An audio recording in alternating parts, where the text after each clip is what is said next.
Coba angkat tangannya, mana angkat tangannya tadi yang main padel? Yang baru pertama kali main padel?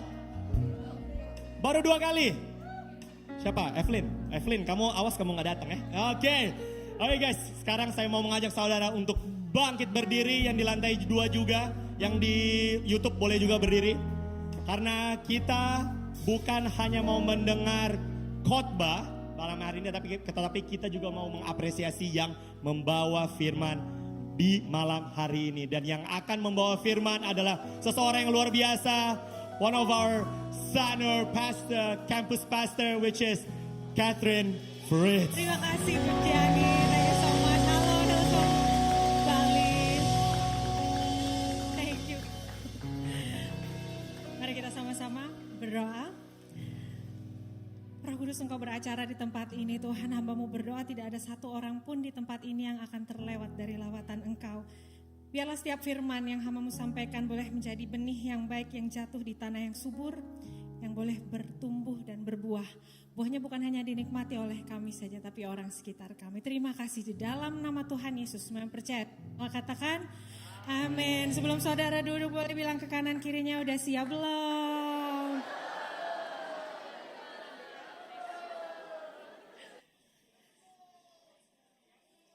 Udah siap dengarkan firman Tuhan belum ya? Lanjut. Kayaknya banyak dari saudara langsung tahu ya referensi frase barusan gitu. Saudara gak ketinggalan zaman karena beberapa minggu bulan ini frase ini kayaknya ada di mana-mana. Kalau saudara buka HP, di TikTok ada, di Shorts ada, di Reels ada. Sampai-sampai saudara nggak mau ngafalin lirik, tiba-tiba hafal aja di kepala. Dan maybe saudara yang tadi nggak tahu apa sih ini, ketawain apa, lirik apa, nggak apa-apa saudara. Maybe nggak tahu yang namanya Island Girl from Indonesia yang lagi viral. That's okay. Maybe you have just been focusing on what matters more. That's fine. Respect. Tapi ini menarik loh saudara, karena zaman sekarang kayaknya segala sesuatu yang kayak semakin dilihat itu jadi viral. Makin sering dilihat, makin sering muncul. Kan algoritma gitu, semakin sering muncul, semakin nempel di kepala. Semakin nempel di kepala ya gak sengaja, mau gak mau liriknya hafal. Padahal gak dengan sengaja mau kita hafalkan. Because this is the generation of sight. Kayak segala sesuatu harus kita lihat dulu, oh followernya berapa kakak, baru kita anggap dia ini orang yang berpengaruh. Kita lihat sisa saldo rekening, berapa dulu, baru hati rasa tenang. Kita mau lihat review tempat makan atau tempat liburan, baru kita memutuskan. Siapa yang suka lihat review dulu sebelum pergi kemana-mana kayak saya. Kita lihat dulu yang khotbah siapa, kalau bukan pembicara besar saudara gak pergi ke gereja. So kudos buat saudara yang hari ini tetap memutuskan untuk datang beribadah. I respect. Kita hidup di generation of sight, saudara setuju? Kayak apa-apa harus serba dilihat dulu, harus estetik gitu. Penampilan, wajah, rambut, ya kendaraan, sampai-sampai gak sengaja kita jadi comparing. Kalau misalnya kita tahu kita ada di atas rata-rata, kita jadi agak sombong. Kalau kita tahu kita di bawah rata-rata, kita jadi kurang bersyukur saudara. Ya tapi jujur sih, kalau misalnya saya sendiri ngelihat sesuatu yang indah di mata ya semakin enak dilihat, kayak semakin menyenangkan aja. Saya ini suka nonton drakor by the way saudara. Pengakuan dosa sedikit, siapa pencinta drakor di tempat ini? Wah kita bisa jadi bestie. Kalau misalnya yang main itu aktor dan artisnya cakep, cantik dan ganteng, ya saya lebih rasa puas gitu ya. Di K-pop group juga, siapa yang suka K-pop di sini? Ayo ngaku dosa. Bestie. Ada namanya posisi visual. Jadi kadang dia nggak terlalu jago dance, nggak terlalu jago vokal, tapi dia yang penting visual, yang penting cakep gitu, ditaruh di center. Ya karena mau memuaskan mata gitu. Semuanya harus serba dilihat dulu, baru kita memutuskan, baru kita nilai, oh ini enak dilihat. Kita lihat semuanya dari serba apa yang terlihat saudara. Tapi pertanyaannya nih, kalau sampai kita sebagai seorang yang percaya, kita sebagai pengikut Kristus, apakah kita ini tetap masih bisa hidup berdasarkan faith, iman, atau kita semata hanya berdasarkan sight aja? Apa yang dilihat saja, apakah kita mau percaya kalau udah lihat, atau kita bisa percaya dulu, baru lihat nanti. Karena tanpa sadar hidup kita saudara itu dibentuk dari apa yang kita bisa lihat. Ini kan standar dunia kayak gitu. Tapi coba kita lihat dalam firman Tuhan di 2 Korintus 5 ayat 7. Kita baca sama-sama boleh? Sebab hidup kami ini adalah hidup karena percaya, bukan karena melihat. Kalau saudara catat judul khotbah sehari adalah not by sight, but by faith. Bulan ini saudara, kita akan masuk ke tema yang baru, di mana kita akan belajar dari beberapa tokoh Alkitab yang diceritakan mereka ini menjalankan iman mereka kepada Tuhan, where they actually stepped out in their faith. Dan hari ini, malam ini kita akan lihat satu tokoh yang maybe gak familiar buat saudara, gak asing buat saudara, namanya Daniel. Siapa yang namanya Daniel tempat ini? Suami saya ngomong-ngomong namanya juga Aaron Daniel Fritz, jadi ngomong mentang-mentang suaminya nama Daniel ya saudara. Well maybe kisahnya Daniel ini gak asing buat banyak dari saudara, tapi in case saudara lupa atau memang gak familiar, kisah hidup Daniel ini adalah bukti bahwa orang yang hidup dengan iman itu memang seringkali akan mengambil keputusan-keputusan meski belum ngelihat hasilnya. Daniel ini hidup di salah satu masa paling sulit di bangsa Israel di perjanjian lama. Dia dibuang ke tanah Babylon, kota Yerusalem hancur, bait Allah dihancurkan. Jadi kalau lihat sekedar kasat mata, kayaknya gak bisa untuk tetap terus berharap. Tapi justru saudara, Daniel di sini ceritakan kalau iman itu sebenarnya bukan hanya tentang percaya kalau Tuhan itu ada. Tapi iman itu tetap percaya Tuhan akan terus bekerja di semua musim kehidupan kita. Now that's faith, inilah iman saudara. Tapi apa sih itu? Apa sih iman? Kita lihat di Ibrani 11 ayat 1 sampai 3. Saya boleh ngajak kakak-kakak yang cantik dan ganteng untuk baca bersama-sama? Boleh kakak, mari. 1, 2, 3. Iman adalah dasar dari segala sesuatu yang kita harapkan dan bukti dari segala sesuatu yang tidak kita lihat. Sebab oleh imanlah telah diberikan kesaksian kepada nenek moyang kita. Karena iman kita mengerti bahwa alam semesta telah dijadikan oleh firman Allah. Sehingga apa yang kita lihat telah terjadi dari apa yang tidak dapat kita lihat. Kalau kita perhatikan saudara, kata tidak dapat kita lihat itu tadi ada pengulangan. Ada pengulangan di situ sehingga kayaknya ada kesengajaan pola. Ini bukan gak sengaja saudara, ada kesengajaan pola. Kata iman sendiri dalam bahasa aslinya itu dikatakan artinya itu pistis yang memiliki arti kepercayaan, keyakinan dan keteguhan hati. Kata pistis diambil dari kata dasar peito yang memiliki arti diyakinkan, tunduk dan menaruh percaya. Saudara, berarti iman itu bukan angan-angan yang kosong. Bukan sekedar angan-angan yang kosong, tapi iman itu memberikan keyakinan mutlak kalau Tuhan itu tetap bekerja, janji Tuhan di masa depan tuh pasti digenapi meskipun sekarang belum bisa saudara lihat. Karena itu iman itu sifatnya aktif atau pasif, saudara? Aktif, right? Iman itu berarti sifatnya aktif. Pistis ini bukan berarti kita cuma sekedar percaya, oh Tuhan itu ada kok. Saya tahu saudara datang ke tempat ini, saudara percaya kalau Tuhan itu ada, right? Tapi pertanyaannya apakah kita mau percaya kalau Tuhan itu pasti tepati janjinya? Padahal situasinya lagi kayak gini. Karena pistis bukan sekedar percaya di kepala saja saudara, tapi gimana sih seluruh hidup kita, sikap hidup kita, keputusan-keputusan setiap hari itu menunjukkan kita adalah orang yang beriman. Apa kita mengandalkan Tuhan? Apakah kita tetap taat? Maybe saudara bertanya saudara, tapi gimana kalau seandainya lawan terbesar iman itu bukan unbelieving, bukan ketidakpercayaan. Tapi gimana kalau lawan terbesar itu apa yang kita lihat, situasi sekeliling kita. Yang oftentimes, ya saya tahu juga kalau ini yang membuat kita ragu sama Tuhan. Kita lihat doa yang gak kunjung dijawab. Kita lihat hubungan yang retak, maybe hubungan orang tua kita, relasi kita, hubungan sama doi, retak. Kita lihat keuangan kita kondisinya turun, in this economy saudara. Kayak jalan-jalan dengan rupiah lemahku, kiri kanan mikir-mikir dulu. Saya mau ngajak kita lihat, membayangkan deh satu situasi di mana maybe kita sekarang ada di sebuah kapal nih ya. Di sebuah kapal awalnya lagi tenang-tenang, and then tiba-tiba ada ombak yang makin lama makin besar. And then dari kejauhan saudara lihat langit udah mulai gelap, dari kejauhan badai sudah mau datang.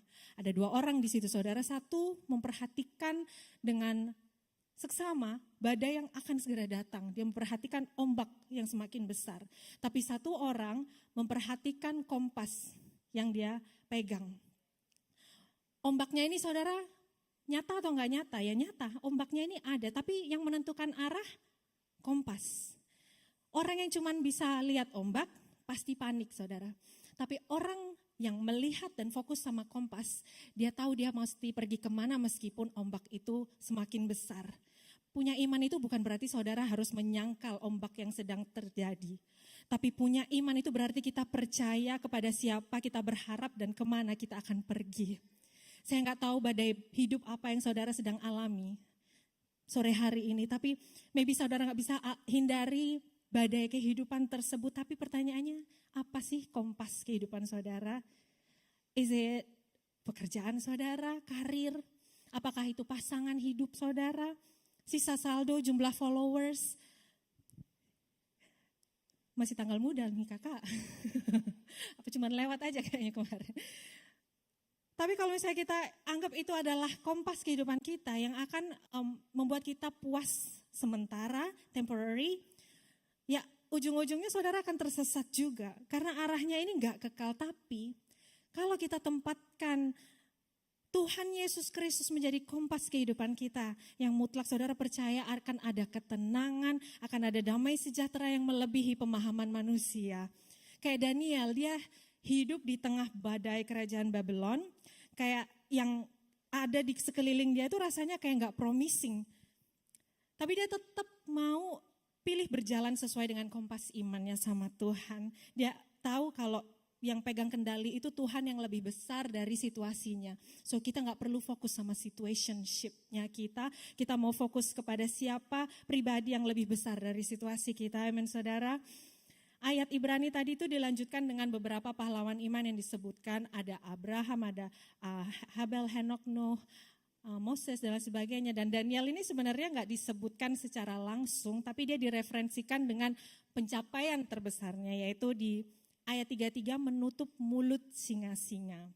Daniel ini kayaknya contoh yang benar-benar nyata gitu loh. Kayak gimana sih bisa memilih iman di atas penglihatan. Kayaknya pas dia dilempar ke kandang singa gak mungkin dia gak ngelihat singa yang segitu gedenya saudara. Bayangin kita ke Bali Safari, saudara masuk ke kandang singa, gak mungkin saudara gak lihat singa yang sebegitu besarnya. Daniel pun gak mungkin dia gak lihat singa yang ada di depan dia. Tapi yang dia lakukan, dia percaya sama pribadi yang lebih besar dari kenyataan itu. So ada 3 hal saudara, saya mau kita semua belajar dari kisah Daniel ini. Saudara siap mencatat? Nah katanya Pastor Eka kalau Rea mencatat masuk surga gitu ya katanya. Yang pertama saudara, untuk trust his truth. Daniel mengajarkan kita bahwa iman itu punya integritas. Iman itu berintegritas. Diceritakan dari awal perjalanannya dia di Babylon, di Daniel 1 ayat 8, Daniel berketetapan untuk tidak menajiskan dirinya dengan santapan raja dan dengan anggur yang biasa diminum raja. Dimintanyalah kepada pemimpin pegawai istana itu supaya ia tak usah menajiskan dirinya. Kata kuncinya di sini saudara, tidak menajiskan dirinya. Purifying himself. Keputusan kecil Daniel ini loh yang bikin fondasi imannya dia. Keputusannya dia untuk berkomitmen purifying himself, menjaga kekudusannya dia adalah fondasi dari perkara-perkara besar yang akan dia hadapi. Mulai dari gua singa, mimpinya raja yang dia tafsirkan, sampai ke dapur api buat teman-teman SMA-nya, SMA Sadrak Mesak Abednego, hahaha SMA, got it, hahaha. Lucu kan? Perkara-perkara besarnya dia ini dimulai dari keputusan kecil yang dia ambil untuk menjaga kekudusan. Saudara jangan anggap remeh keputusan kecil yang saudara ambil demi menjaga identitas utama saudara sebagai pengikut Kristus, sebagai anak Tuhan. Karena kenapa? Inilah identitas utama saudara. Identitas utama saudara itu bukan pekerjaan saudara. Kalau saudara pelayanan di tempat ini, your ministry is not your identity. Bukan identitas utama saudara itu bukan siapa keluarga saudara, apa yang saudara lakukan, tapi identitas utama saudara adalah saudara pengikut Kristus. Siapa Kristus dalam hidup saudara? Tapi ngomong-ngomong identitas,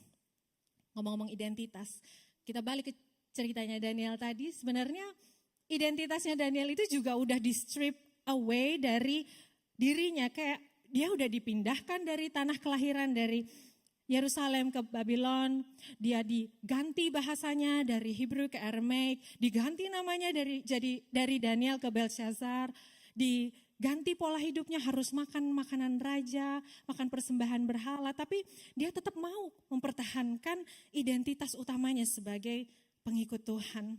And what's interesting di sini saudara, Daniel itu gak so eksklusif, kayak gak mau bergaul dan gak mau membaur gitu, malah justru he's blending so well. Dia bisa bahasa Aramaik, dia jago ilmu pemerintahan Babylon, dia so good at administering, bahkan dipercaya untuk bekerja di kerajaan Babylon. So artinya saudara, bukan berarti kayak dia ini anti budaya, dia terjun kok. Tapi juga dia tetap tahu batasannya. Hillsong Bali belajar dari dunia, itu bukan berarti saudara harus menjadi sama dan serupa dengan dunia ini. Because you are not from this world. Di Roma 12 ayat 2, janganlah kamu menjadi serupa dengan dunia ini, tapi berubahlah oleh pembaharuan budimu. Sehingga kamu dapat membedakan mana kehendak Allah, apa yang baik, yang berkenan kepada Allah, dan yang sempurna. Can you tell your neighbor, you are not from this world. Saudara mungkin dikirim tempat ini untuk menjadi seseorang, but you're not from this world. Coba cek kiri kanan, masih manusia kan ya, masih napak di kaki kan ya, still there.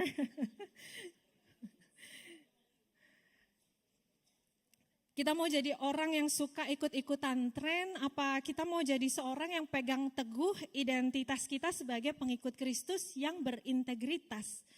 Ingat gak zaman beberapa waktu lalu Tumblr tuh lagi ngetren-ngetrennya. Terus lagi menjamur, ada keluar namanya Stanley yang baru itu tadi, ini nih, beli Stanley ikut-ikutan. Ada Tumblr, Coxicle, ikut-ikutan ya, terus Owala keluar, ikut-ikutan, beli yang baru. Supaya apa? Supaya demi kelihatan, lagi-lagi supaya demi kelihatan gak ketinggalan zaman, kelihatan keren saudara. Every day of the week so keren, so asik, gitu katanya. Hahaha, gak ada yang tahu. Alasannya beli tumbler yang sebanyak itu supaya yang hemat, supaya gak jajan air putih kalau nongkrong. Padahal saudara malas cuci itu, jadinya gak pernah direfill, ujung-ujungnya beli matcha kalau lagi nongkrong di kafe. Maunya berhemat malah tidak berhikmat. Ya bukan cuma soal tumbler ya saudara, tapi aspek kehidupan kita, integriti dalam semua aspek kehidupan kita. So, my question, apa sih keputusan kecil yang saudara ambil demi menjaga kekudusan hidup saudara sebagai pengikut Kristus? Karena keputusan kecil yang saudara ambil di awal itu bisa jadi fondasi untuk perkara besar di masa depan. Sebelum masuk kerja misalnya. Ambil keputusan dari awal untuk hidup yang jujur. Datang on time. Gak ngambil uang perusahaan. Sebelum pacaran sudah mengambil keputusan untuk hidupku kudus, mas, biar gak ngantuk. Hidup kudus. Sebelum sukses, saudara sudah memutuskan untuk bisa rendah hati. Sebelum berpenghasilan besar, saudara sudah memutuskan untuk bisa generous. Daniel ini gak memulai dampaknya dari the infamous lion's den, right? Tapi dari keputusan kecil yang dia ambil di meja makan. It's a small decision. Karena oftentimes your biggest impact itu bukan pada saat saudara ada di platform, ada di social media dengan followers yang banyak, tapi your biggest impact itu keputusan kecil yang saudara ambil di balik pintu yang tertutup.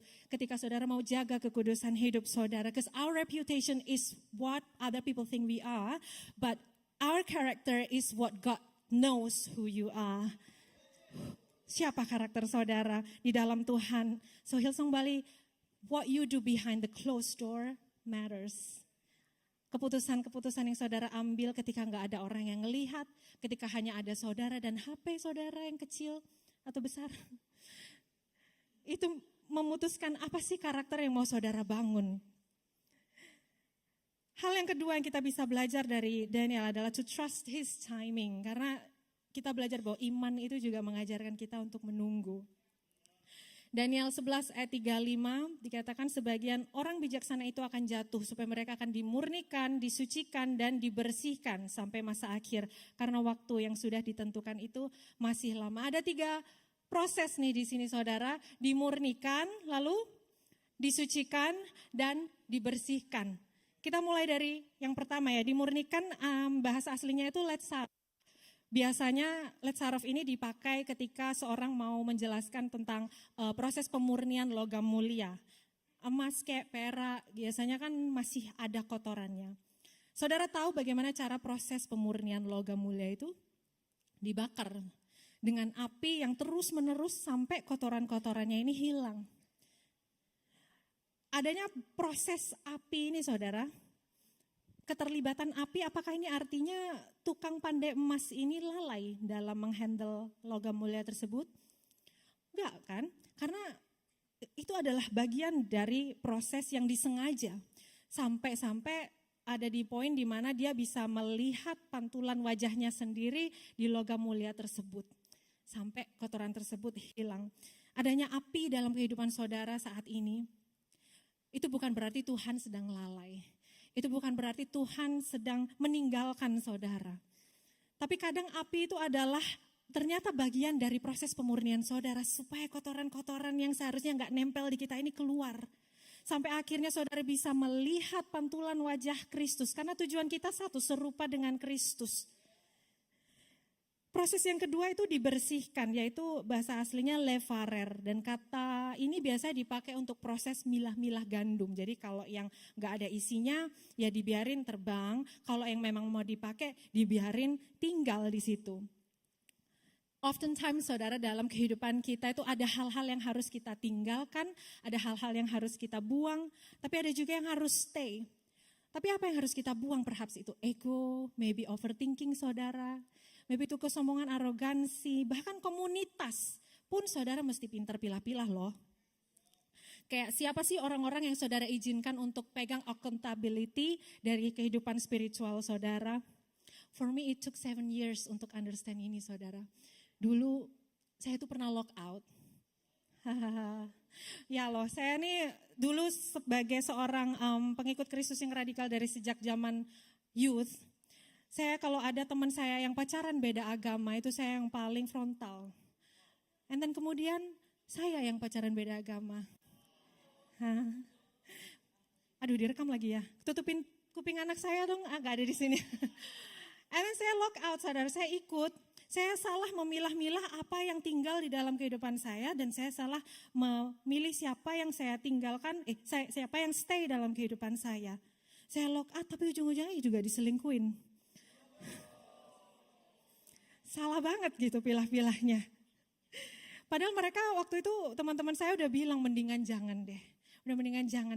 Tapi saya enggak bijaksana gitu dalam memilah-milah. Saudara pilah-pilahlah apa yang saudara tinggalkan, apa yang dibuang. Karena jangan sampai yang saudara tanggalkan itu justru iman saudara sama Tuhan. Pilah-pilah siapa orang-orang yang saudara izinkan untuk speak life to you.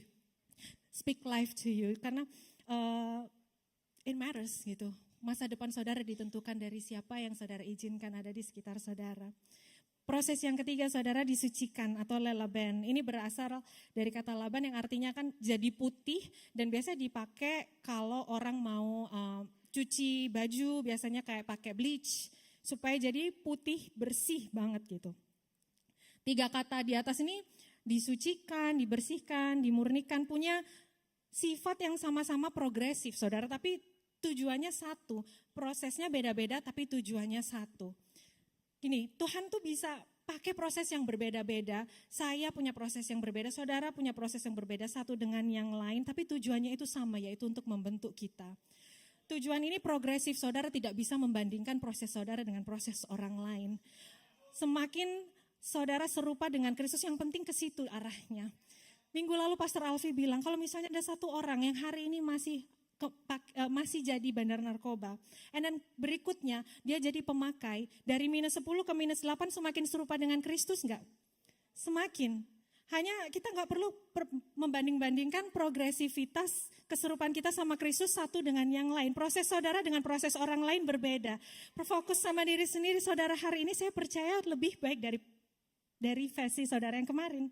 Dan saya berdoa versi saudara besok harus lebih baik dari hari ini, amin. Kita semua akan lewati proses yang beda-beda. Ada yang lewat maybe kehilangan, waiting season. Ada yang harus lewatin yang sakit, lewat api tadi, lewat bleaching. Kan perih kalau lewat bleaching. Tapi tujuannya untuk serupa sama Kristus. 1 Petrus 1 ayat 6-7. Bergembiralah akan hal itu, sekalipun sekarang ini kamu seketika harus berduka cita oleh berbagai-bagai pencobaan. Maksud semuanya itu ialah untuk membuktikan kemurnian imanmu yang jauh lebih tinggi nilainya daripada emas yang fana, yang diuji kemurniannya dengan api. Kalau saudara sekarang lagi ngalamin proses, saudara gak perlu tanya, gimana sih caranya aku keluar dari proses atau situasi ini. Tapi maybe saudara harus ganti pertanyaannya kayak gini, apa yang sebenarnya Tuhan lagi coba ungkapkan, apa yang Tuhan coba bentuk dalam diri saya pas lagi di proses ini. Because God is never before His time, but He is also never too late. God is never before His time, but He is also never too late. Gak pernah terlambat dan Tuhan juga gak pernah terlalu awal untuk memproses saudara. Daniel ini ngalamin sesuatu yang kalau dari sudut pandang manusia kayaknya berkali-kali hampir jatuh gitu ya, kayak dibuang ke tanah asing, dibuang ke gua singa, hampir dihukum mati. Tapi apa Tuhan lepas kendali? Well, enggak. Perhaps saat ini promosi pekerjaan yang saudara tunggu-tunggu itu rasanya lama. Tapi maybe ini saatnya saudara mengambil season ini untuk mengubah pola pikir. Apakah saya ini bekerja untuk pengakuan manusia atau saya bekerja untuk Tuhan? Kalau saat ini saudara banyak konflik di keluarga, maybe ini momen di mana saudara harus melatih pengampunan dan saring ego saudara. Doa saudara perhaps saat ini belum kejawab. Tapi maybe saatnya sekarang adalah waktu pembentukan karakter supaya saudara siap pada saat doa itu akhirnya dijawab. Maybe sekarang saudara belum siap untuk menerima jawaban doa saudara. Karena proses hidup yang lama itu bukan berarti Tuhan berhenti bekerja saudara. Karena justru perhaps itu adalah cara Tuhan untuk menyatakan pekerjaannya dari layer yang paling terdalam. Ganti perspektif kita ketika kita melihat proses. Hal yang ketiga saudara, yang kita bisa belajar adalah untuk percaya kepada hikmat Tuhan, to trust His wisdom. Karena iman yang benar itu iman yang mencari Tuhan. Daniel 9 ayat 22 dikatakan, lalu ia mengajari aku dan berbicara dengan aku. Daniel, sekarang aku datang untuk memberi akal budi kepadamu untuk mengerti. Versi bahasa Inggrisnya ini to give you insight and understanding. Insight and understanding. Insight, akal budi. Dalam bahasa aslinya itu menjadi bijaksana dengan bertindak dengan hikmat. So bukan sekedar kayak saudara punya IQ yang tinggi, tapi kita bisa lihat situasi dari perspektif Tuhan dan hidup yang selaras sama kehendaknya. Yang kedua yang understanding tadi atau pengertian, itu untuk kita bisa punya ability to distinguish supaya kita punya discernment. Ayat ini menceritakan pada saat Daniel ini banyak diberikan penglihatan dari pasal yang ke-7, terus malaikat Gabriel datang memberikan insight dan understanding. Bahkan kayak nabi sebesar Daniel, dia berkali-kali bilang, aku tidak mengerti, aku tidak mengerti. Saudara saat ini maybe berkata hal yang sama, aku gak ngerti kenapa sih ada situasi yang seperti ini. Aku gak ngerti sama apa yang sedang aku hadapi. Tapi apakah saudara sama seperti Daniel terus mencari jawaban di tempat yang benar, terus menjaga kehidupan doa saudara seperti Daniel, terus setia. Karena saudara vision tanpa understanding itu bisa menyesatkan. Saya punya teman yang kayak dia itu suka dikit-dikit pakai thread, cari jawaban pakai thread. Katanya itu jawaban instan. Mau jual apa, thread aja, ada pembeli. Mau beli apa, di thread aja, ada penjual. Kemarin kelebihan beli tiket BTS konser, dia jual di thread, dapet gitu. Instan, jadi apa-apa saya tanya enaknya gimana ya, thread aja. Nah ketika kita nggak ngerti nih sama misteri hidupnya kita, saudara carinya kemana? Saudara mau cari ke thread, Instagram Reel, atau lari ke addiction? Aduh lagi sumpek, lagi nggak tahu gabut mau ngapain, ya udahlah pakai ini dulu, kan biasanya juga ini gitu. Sebatang dulu gitu. Addiction. Saudara Yakobus 1 ayat 5, tetapi apabila di antara kamu ada yang kekurangan hikmat, hendaklah ia memintakannya kepada siapa? Kepada Allah. Yang memberikan kepada semua orang dengan murah hati dan dengan tidak membangkit-bangkit, maka hal itu akan diberikan kepadanya. Saudara kurang hikmat, mintanya sama Tuhan. Jangan sama yang lain, sama horoskop, yang ikut-ikutan tren, atau ini ke situ, ke sana. Mintanya sama satu sumber, yaitu Tuhan Allah kita. Di keseluruhan kisah roller coasternya Daniel ini ya saudara, kayak sebenarnya dia punya satu pola yang sama. Di awal kehidupannya dia, Daniel memilih untuk taat, terus Tuhan kasih hikmat. Kan? Pas disuruh tafsir mimpi, oke Daniel berdoa, Tuhan kasih penglihatan dan jawaban apa mimpi yang harus ditafsirkan. Sebelum masuk ke gua singa, Daniel berdoa, Tuhan menutup mulut singa. Daniel ini terus jaga kehidupan doanya, kayak ini suatu hal yang gak bisa dikompromi. Terus akhirnya Tuhan yang memberi understanding, ini pola yang sama. Ke Hillsong Bali, faith comes first and then sight. Jangan kebalik saudara, iman datang terlebih dahulu saudara. Maybe saat ini kita ada di dalam sebuah waiting season, pekerjaan, apakah itu pasangan hidup, senggol kiri kanan, konflik. Tapi carilah dulu kerajaan Allah dan kebenarannya, maka semuanya akan ditambahkan kepada musik God first. Cari wajah Tuhan dulu. Di sana dia akan memberikan hikmat, damai sejahtera. Situasinya kayaknya memang belum bisa berubah sih. Tapi kita akan dapat pengertian dari diri sendiri. Kita gak perlu takut lagi sama masa depan. Because you know what? Never trust an unknown, never be afraid to trust an unknown future to a known God. Saudara jangan takut untuk trust an unknown future to a known God. Saudara lebih kenal siapa yang saudara percaya, yang lebih besar daripada masa depan saudara, lebih besar dari situasi saudara.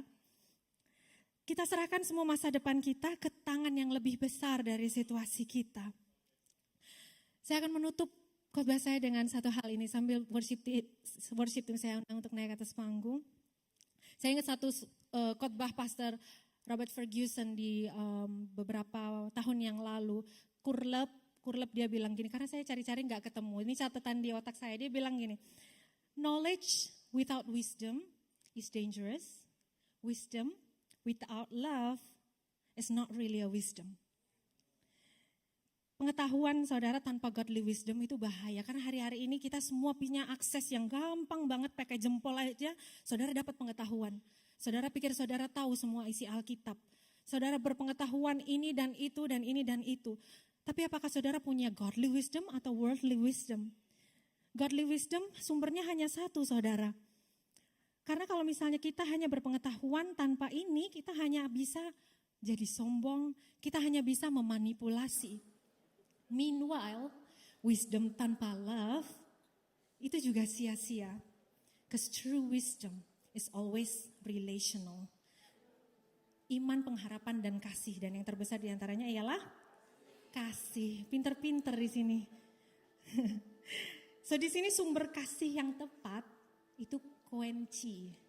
Kuncinya saudara, sumber kasih yang tepat. Karena kasih yang sumbernya kepada satu pribadi yang gak pernah gagal is everything. Karena dia adalah kasih itu sendiri. Siapa itu saudara? Daripada nebak-nebak, kita baca ya. Kolose 2 ayat 2 sampai 3. Boleh kita baca sama-sama 1, 2, 3. Supaya hati mereka terhibur dan mereka bersatu dalam kasih. Sehingga mereka memperoleh segala kekayaan dan keyakinan pengertian. Dan mengenal rahasia Allah, yaitu Kristus. Sebab di dalam dialah tersembunyi segala harta, hikmat, dan pengetahuan. Di dalam Kristus Yesus tersembunyi segala harta, hikmat, dan pengetahuan. Ada satu pribadi ini saudara, Yesus, yang bukan hanya sumber hikmat dan pengetahuan kasih, He is love himself. Dia adalah sumber kasih yang sempurna. Di Ibrani 12 ayat 2, marilah kita melakukannya dengan mata yang tertuju kepada Yesus. Fixing our gaze. Dalam bahasa aslinya, Itu artinya mengalihkan pandangan dari segala sesuatu dan memusatkannya kepada satu objek. Jadi iman itu artinya bukan sekedar saudara nutup mata sama apa yang sedang terjadi di dunia yang lagi gak stabil ini. Tapi iman itu actively mengarahkan pandangan kita, seluruh perhatian kita kepada Yesus. Fixing our gaze. Yesus ini bukan sekedar pembawa revelation, because He is the revelation Himself.